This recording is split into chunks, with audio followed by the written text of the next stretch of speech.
Noi siamo preoccupati perché oggi i dati sono dati di sostenibilità. Ne stiamo ospitando circa 9.000 in questo momento e siamo davanti a una situazione che rischia di diventare inquietante, visto e considerato che non ci sono più spazi.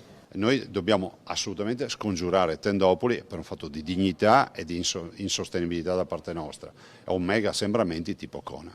Non ci sono più spazi per accogliere i migranti che sbarcano a migliaia sulle coste italiane e che vengono destinati a 400-500 alla volta in Veneto ogni settimana. Al Balbi per il punto stampa il presidente della regione Luca Zaia snocciola i numeri della presenza già massiccia di richiedenti asilo.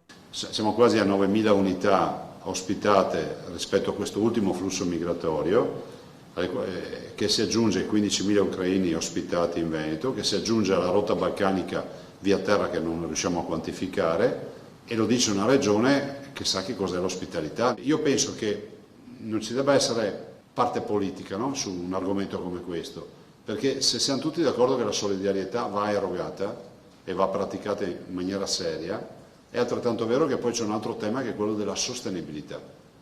C'è un livello di sostenibilità oltre al quale noi non possiamo più garantire che ci sia dignità nell'accoglienza, che ci sia dignità nei servizi.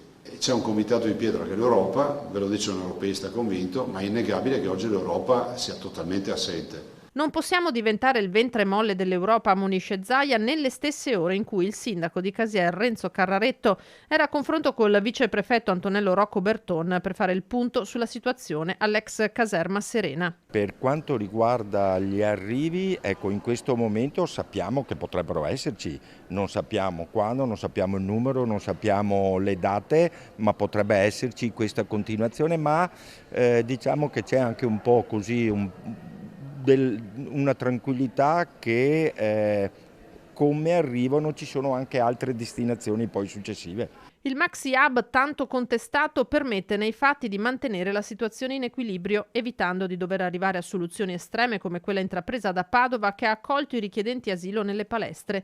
Soluzione che Stefano Marcon, da presidente della provincia, non prende neanche in considerazione. Non la considero comunque una buona politica per la gestione di questa emergenza. Primo perché le scuole sono in partenza ormai e quindi c'è bisogno di avere le strutture libere per fare l'attività scolastica, l'attività sportiva all'interno appunto del percorso scolastico. Due, perché non lo trovo nemmeno dignitoso per coloro che vengono ospitati all'interno di una palestra avendo delle difficoltà note, non essendo le palestre strutture atte a gestire immigrazione.